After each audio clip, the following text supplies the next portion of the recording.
Assalomu alaykum. Sizlar bilan men Yahyobekman.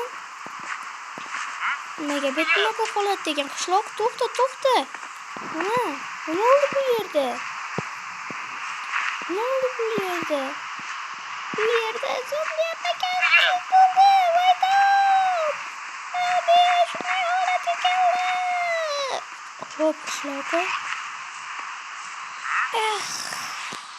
Qishloqlardan qochib yuraveradi, men chaqirmasdan. Telefon qo'shsa kelaman.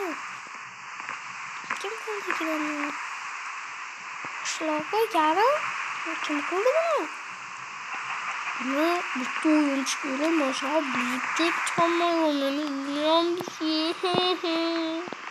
Aslında sıkıntı olmaganman. Çok pişiradi. Qishloq mening çok qishloq. Keyf o'tmasmikan? Uyam hakkaga o'xshadi. Bota chiqolasiz. Keyf o'ttirishida.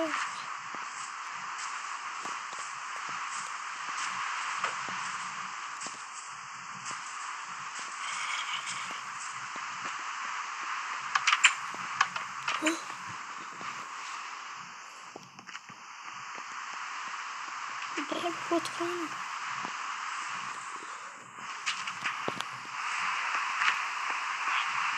Aha bir fotoğrafı vurdu. Hakikaten bir headshot. Ben seni öldüremem. Bitti böyle görüyor musun? Orada. Ben böyle foto öldürdüm. Ve videoyum şu bilan tugadi. Like bosib obuna bo'lishingizni so'rab qolaman.